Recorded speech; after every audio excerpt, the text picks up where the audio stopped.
People have lots of ideas about what mummies are, and some are more fantasy than reality. But this book has all the facts wrapped up.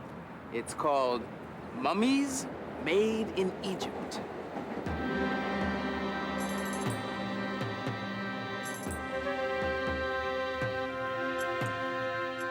Mummies Made in Egypt. Written and illustrated by Aliki. Read by Corinne Orr. Ancient Egypt was a long, narrow country, divided in half by the Nile River. The land beyond was desert. There the ancient Egyptians buried their dead. The ancient Egyptians had one great wish. That wish was to live forever. Egyptians believed that after they died, a new life began.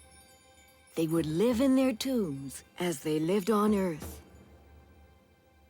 In order for a person to live forever, the body had to be preserved or mummified. A mummy is a corpse that has been dried out, so it will not decay. The earliest Egyptians were mummified naturally. The corpse was buried in the ground. The hot, dry sand of Egypt dried out the body. But as time went on and burials became more elaborate, people learned how to embalm or mummify their dead. Embalmers became so expert that the mummies they made remained preserved for thousands of years. Mummification was a long, complicated, and expensive process. It took 70 days for embalmers to prepare a body. First, they took out the organs.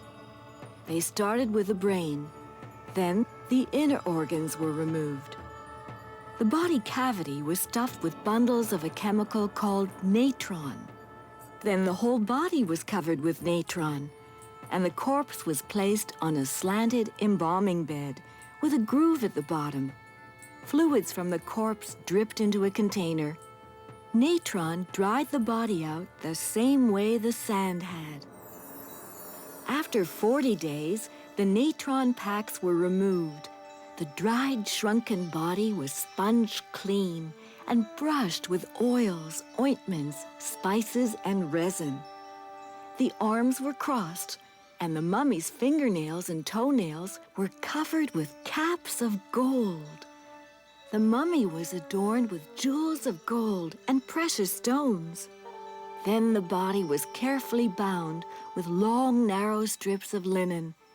Fingers, toes, arms, and legs were wrapped individually. Every few layers were glued together with resin. After 20 layers, the mummy's body took on its normal size. The bound head was covered with a portrait mask. The mask, too, was bound. Then the whole package was wrapped in a shroud and given a last coat of resin. The mummy was finished. Meanwhile, skilled artists, sculptors, and carpenters prepared for the burial. They made the coffin, or a nest of coffins like these, for the mummy. The coffins were painted inside and out with gods, goddesses, and magic spells of protection. A splendid sarcophagus, or stone box, was made to hold the mummy's coffin. The walls of the royal tombs were carved and painted with scenes from Egyptian life. A long, solemn funeral procession took the mummy to the tomb. As years went by, tombs became bigger, stronger, and more elaborate.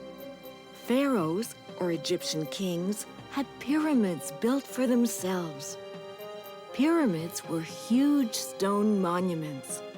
They were magnificently carved and painted. When the funeral procession came to rest at the tomb, the mummy was put into the sarcophagus, which was covered with a heavy stone lid. The entrance to the tomb was sealed up with a wall of stone slabs. At last, the mummy was in its eternal resting place.